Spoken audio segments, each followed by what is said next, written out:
अब ये तो शहर की व्यवस्था रही। अब बुद्धि से विवाह करके हालत ये हो गई कि पुरंजनी रोवे तो पुरंजन रोवे। इसका क्या मतलब हुआ?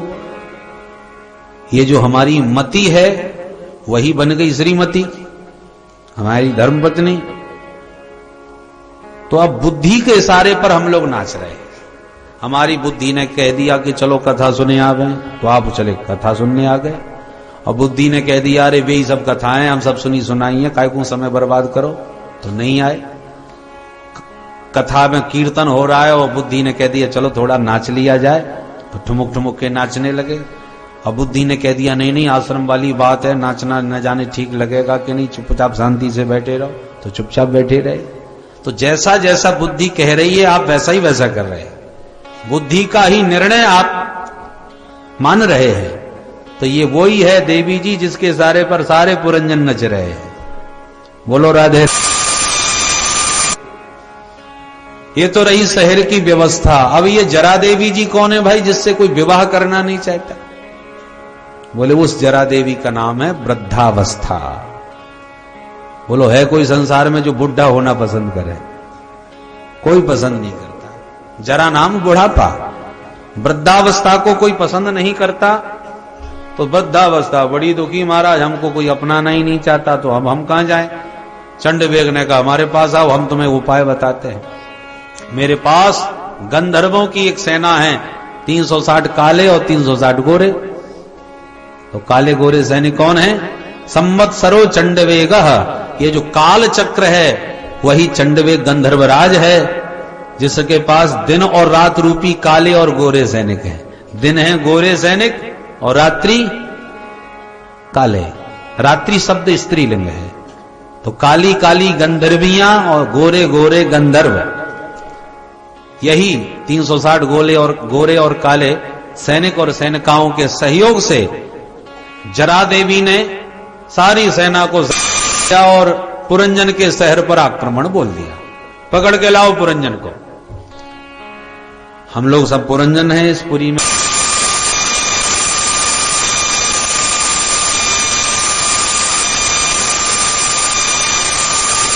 कब आक्रमण हो गया? जरा माने बुढ़ापा, वृद्धावस्था जब सारी सेना के साथ आक्रमण, हमारे शहर पर आक्रमण हो रहे हैं, पर हमको कहां पता चल रहा है? सैनिक संवरते जा रहे हैं। बुढ़ापे में क्या होता?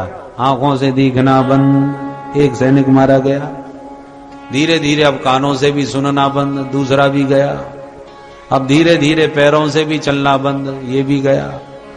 अब धीरे धीरे लेना देना भी।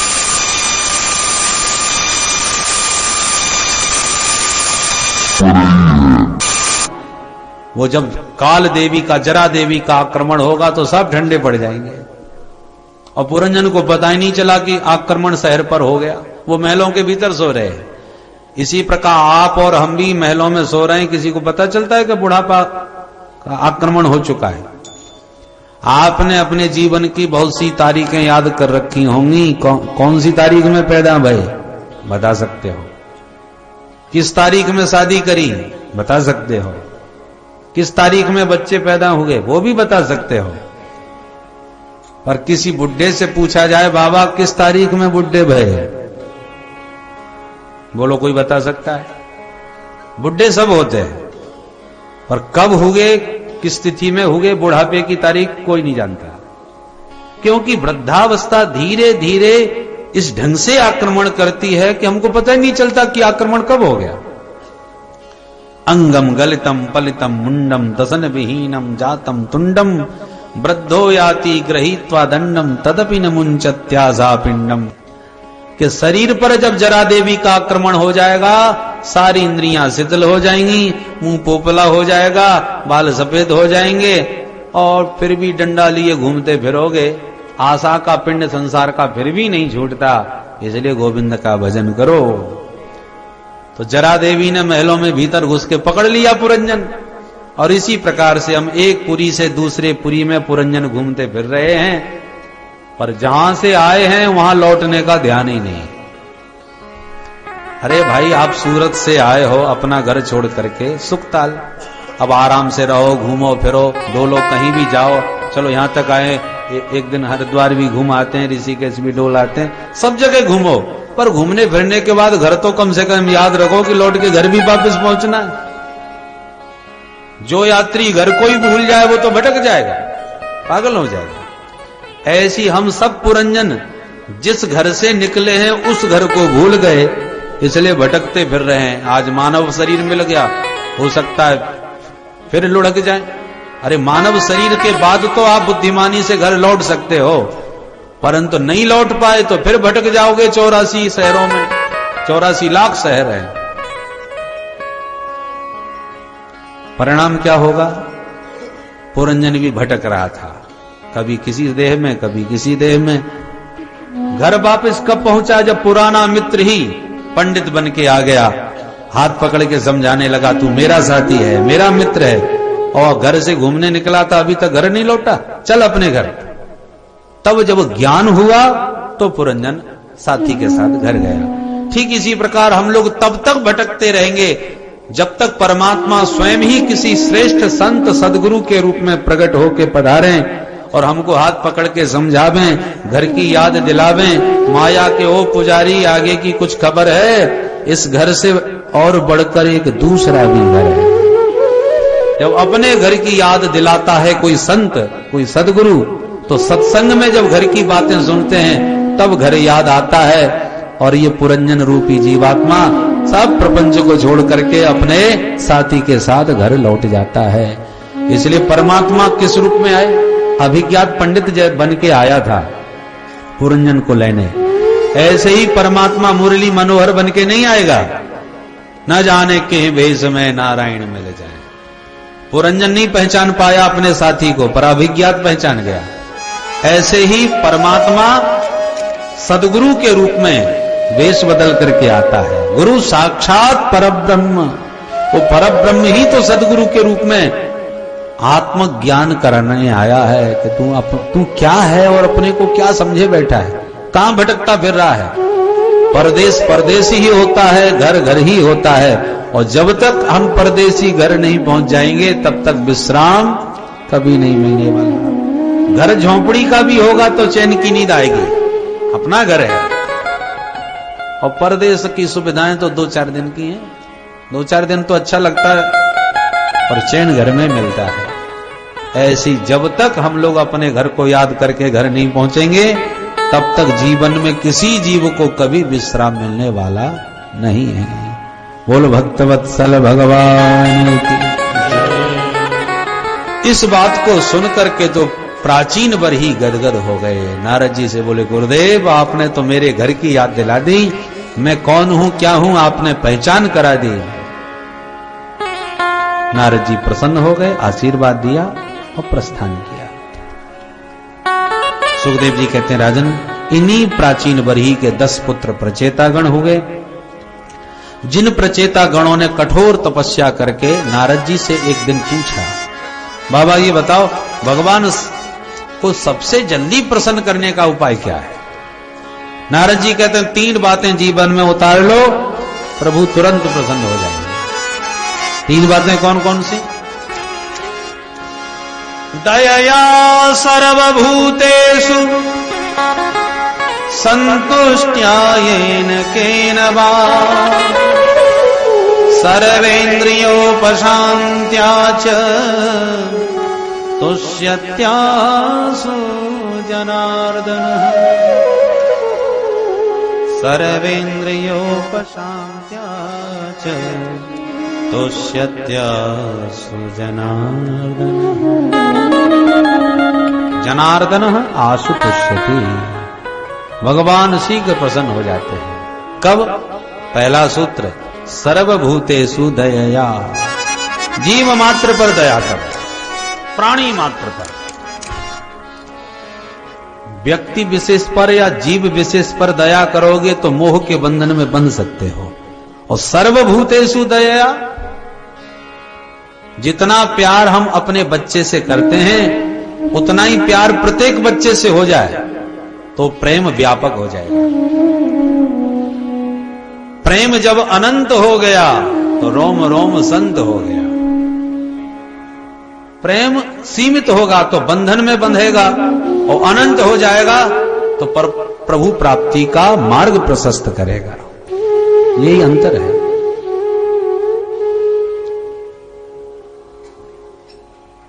सर्वभूतेषु दयया, पहला सूत्र।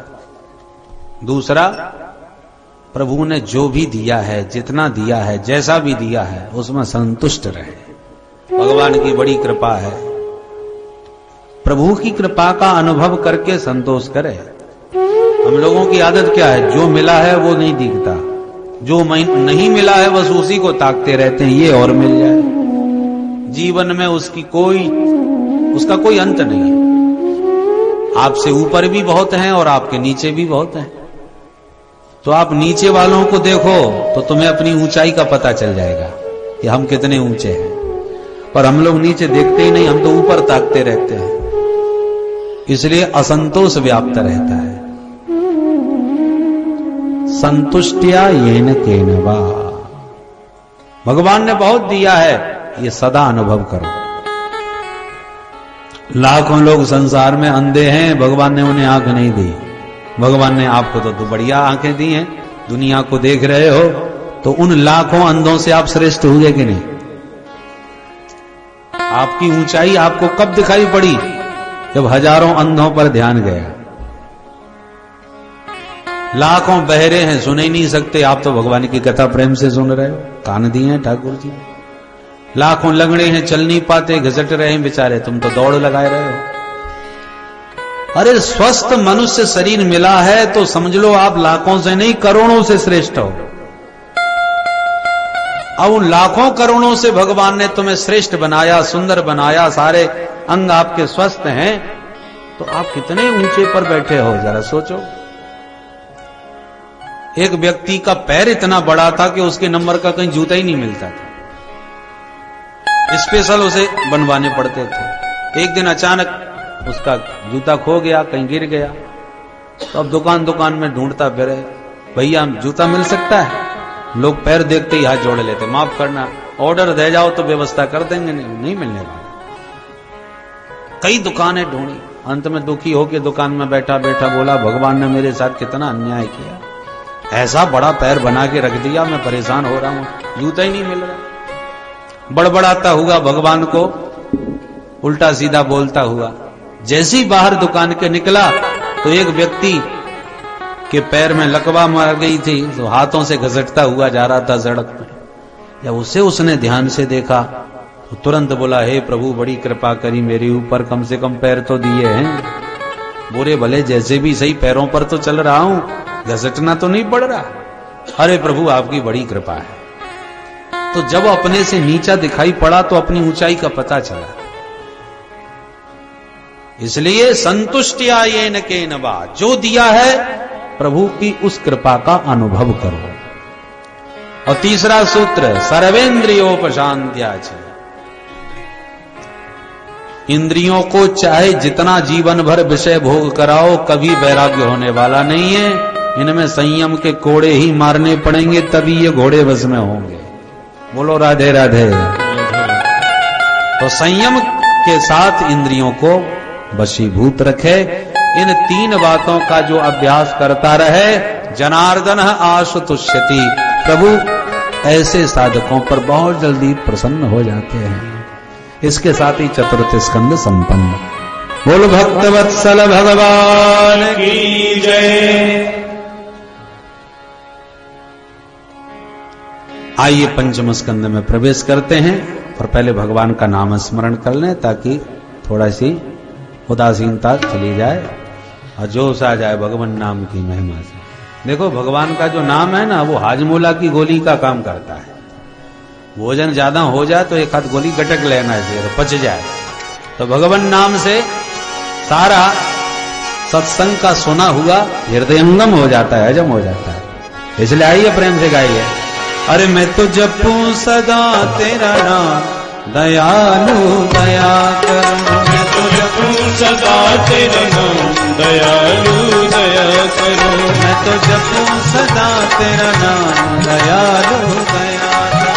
मैं तो जपूं सदा तेरा नाम, दयालु दया करो।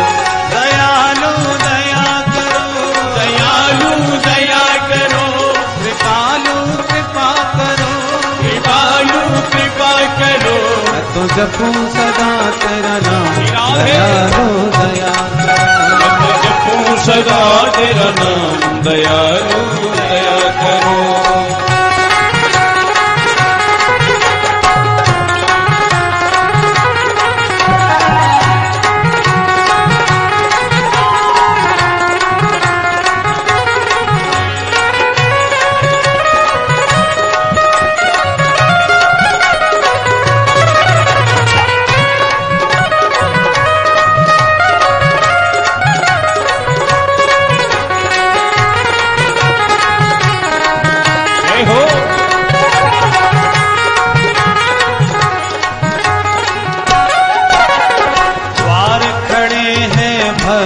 तुम्हारे द्वार खड़े हैं भक्त तुम्हारे, द्वार खड़े हैं भक्त तुम्हारे, द्वार खड़े हैं भक्त तुम्हारे।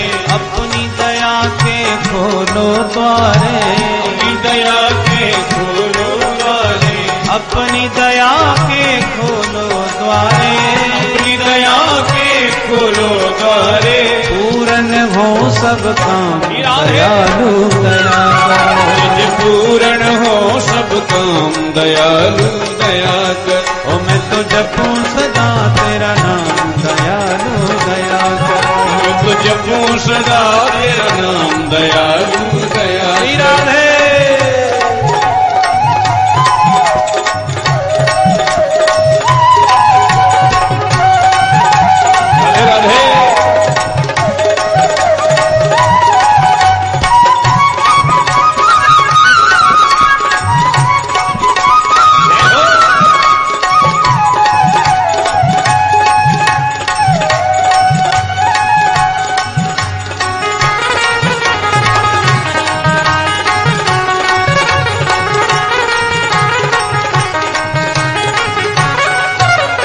भजन कीर्तन गाऊं मैं तेरा, भजन कीर्तन गाऊं मैं तेरा, भजन कीर्तन गाऊं मैं तेरा, भजन कीर्तन गाऊं मैं तेरा। नित्य उठ नाम ध्याऊं मैं तेरा, उठ नाम ध्याऊं मैं तेरा, नित्य उठ नाम ध्याऊं मैं तेरा, नित्य उठ नाम ध्याऊं मैं तेरा। कृष्ण कृष्ण श्री राम दयालु दया जय कृष्ण कृष्ण श्री राम दयालु दया कर। मैं तो जपूं सदा तेरा नाम दयालु दया मैं तो जपूं सदा तेरा नाम दयालु दया करो।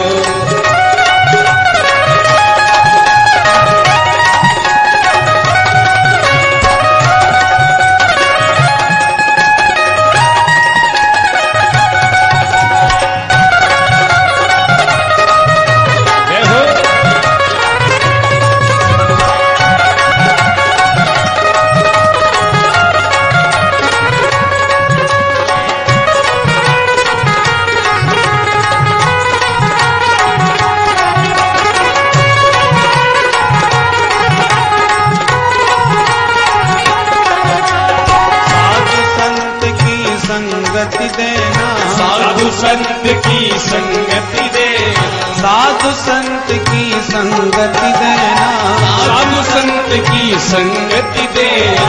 नाम अपने की रंगति देना, नाम अपने की रंगति देना, नाम अपने की रंगति देना, नाम अपने की रंगति लेना। दास बना लो घनश्याम दयालु दया करो, दास बना लो घनश्याम दयालु दया कर। मैं तो जपूं सदा तेरा नाम दयालु दया मैं तो जपूं सदा तेरा नाम दयालु दया करो। दयालु दया करो, दयालु दया करो, कृपालु कृपा करो, दयालु कृपा करो। मैं तो जपूं सदा तेरा नाम दयालु दया मैं तो जपूं सदा तेरा नाम दयालु दया करो। हरि बोल हरि बोल हरि बोल हरि बोल हरि बोल हरि बोल हरि बोल हरि बोल हरि बोल हरि बोल हरि बोल